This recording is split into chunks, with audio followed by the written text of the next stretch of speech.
Shalom, selamat petang, selamat bertemu saudara-saudari yang saya kasihi dan juga teman-teman di mana Anda berada dan yang mengikuti channel ini.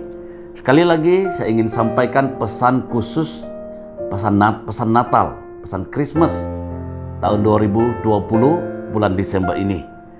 Di mana kali ini saya mau kutip ayat firman Tuhan dalam Yesaya pasal yang ke-9. Nabi Yesaya 9 ayat 5, kira-kira 3000 tahun yang lalu, ya, sebelum Yesus ada, sebelum Yesus dilahirkan, ya. Yesaya 9 ayat 5, sebab seorang anak telah lahir untuk kita, seorang putra telah diberikan untuk kita. Lambang pemerintahan ada di atas bahunya, dan namanya disebut orang penasihat ajaib, Allah yang perkasa, Bapa yang kekal, Raja Damai.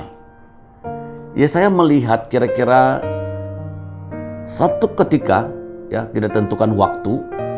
Akhirnya kita tahu itu sekitar 700 hingga 1000 tahun, di mana ada seorang putra katanya di kalangan orang-orang Israel, di mana akan datang satu pribadi, dan putra ini yang lahir ini namanya adalah penasihat ajaib, Allah yang perkasa, Bapa yang kekal, Raja Damai.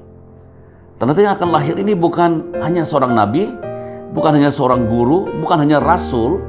Ya, memang itu sebagian dari peranan Yesus. Ya, kata firman Tuhan Ibrani 3:1, dia adalah rasul. Dia juga bernubuat seperti nabi, dan dia juga seorang guru yang mengajar. Tapi lebih daripada itu, dia adalah penasihat ajaib. Dia penasihat ajaib, bahkan dia Allah yang perkasa.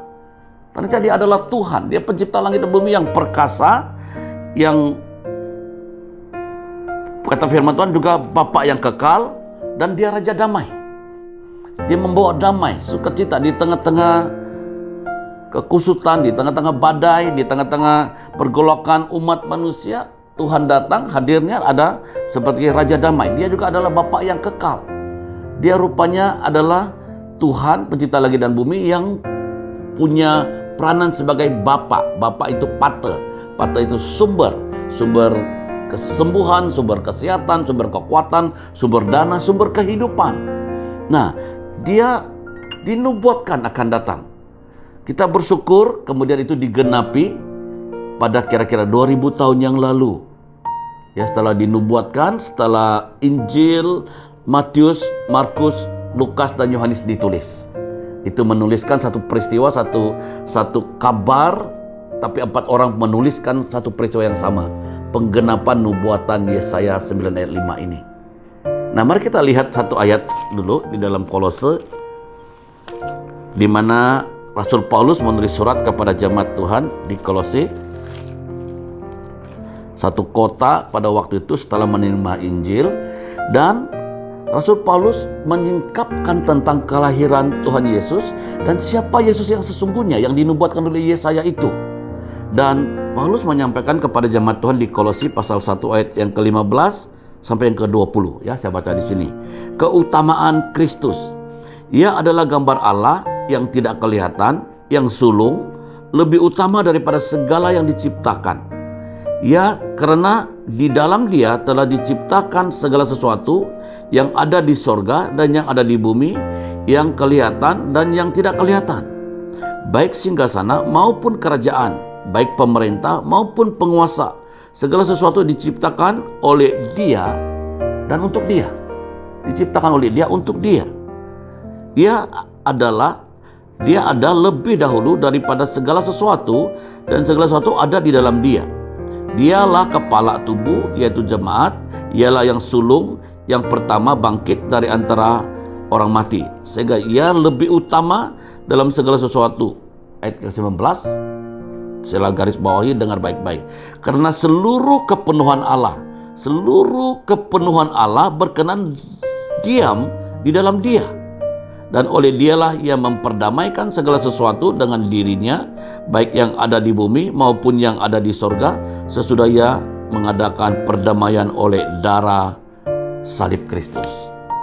Segala sesuatu yang terutama, segala sesuatu dijadikan oleh Dia, untuk Dia. Dia yang terutama, dia yang kepala. Bahkan kata firman Tuhan yang menarik perhatian kita adalah kata di situ seluruh kepenuhan Allah. seluruh ketuhanan, pencipta langit dan bumi, Yahweh, Elohim, Adonai, yang maha tinggi, yang maha besar. Seluruh bumi dan seluruh isinya diciptakan oleh Dia.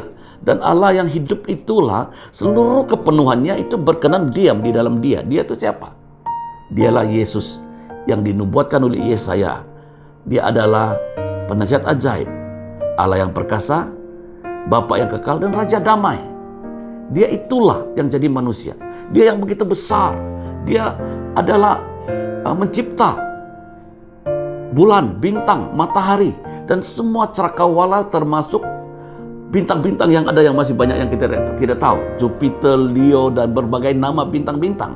Bahkan kata firman Tuhan, bumi ini hanya sebahagian satu daripada ciptaannya. Di dalamnya Dia cipta Adam dan Hawa, manusia tinggal di dalamnya.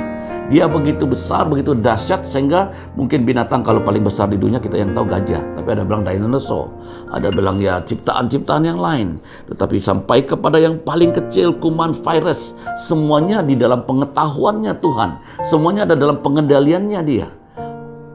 Bumi ini, dulu saya pikir bumi berpusing, berputar jadi 24 jam satu hari. Ternyata kita tahu setelah menemukan alih-alih bintang, alih-alih kosmos, saintis menemukan rupanya matahari berdiam dan bulan dan juga dunia ini. Bumi ini berputar sebenarnya. Satu kali putaran 365 hari. Dan bumi ini sekali putar 24 jam satu hari. Makanya kita berdepan dengan matahari, sebenarnya matahari tetap diam, tapi manusia itu, bumi itu yang berputar. Putar sampai sebelah sini, di situ. Jadi berarti matahari itu siang di sebelah utara, timur, selatan, barat, khatulistiwa. Dan di sebelahnya gelap jadi malam. Dan begitulah putar setiap hari. Dan cukup aneh, cukup ajaib, tidak pernah berlanggar dengan bintang-bintang yang lain. Dan bahkan itu tepat 365 hari balik ke tempat yang asal. Kalau berdepan dengan bulan, akhirnya pantulan bulan bercahaya. Bulan juga bercahaya oleh matahari. Dalam kosmos yang begitu dahsyat, yang luar biasa, diciptakan oleh Allah, diciptakan oleh Tuhan. Kata firman Tuhan. Ya, kalau orang Yahudi panggil Dia Yahweh, aku adalah aku hadir. Elohim, Adonai yang maha kuasa. Kalau dalam bahasa Inggris God ataupun Lord, dan kalau dalam bahasa Chinese Son, Sangti. Dan Tuhan Sangti ini sanggup berkenan oleh karena manusia yang telah jatuh dalam dosa. Tuhan mau menyelamatkan Anda dan saya. Dia sanggup datang jadi manusia, membatasi diri Dia yang terutama, yang sulung. Bahkan Dia yang telah mati dan telah bangkit kembali, yang sulung juga, supaya yang lain juga dapat mengikuti Dia, yang percaya kepadanya. Kata firman Tuhan, Tuhan yang dahsyat ini, Tuhan yang luar biasa ini, Tuhan yang hebat ini, Tuhan yang penuh kasih ini, Dia sanggup datang membatasi dirinya, lahir di tanah suci, yaitu di Yerusalem, di mana namanya Bethlehem, dekat dengan Nazaret di Yudea. Kasih Tuhan begitu luar biasa kepada Anda dan saya. Natal ini bukan hari yang biasa. Kita menyambut Christmas, selalu ditetapkan oleh gereja itu 25 Desember. Mari siapkan hatimu, mari menyambut Raja Damai, menyambut Allah yang perkasa, Raja yang kekal, penasihat ajaib. Saya akan kupas ini satu persatu di lembaran seterusnya, di waktu seterusnya. Tapi sampai di sini, mari umat Tuhan yang saya kasih, mari teman-teman, masih banyak orang yang belum mengenal Sang Pencipta ini, masih banyak orang sedang mencari-cari. Tapi saya katakan bahwa Yesus itu adalah seluruh kepenuhan Allah, seluruh kepenuhan Sangti, seluruh kepenuhan Tuhan, pencipta langit dan bumi. Itu berkenan diam di dalam Dia. Dan Dia mengambil rupa manusia 33 tahun setengah, mati di kayu salib. Dia lahir, Dia membesar, dan akhirnya Dia serahkan nyawanya. Dia katakan sudah selesai. Barang siapa percaya kepada Dia tidak binasa, melainkan beroleh hidup yang kekal.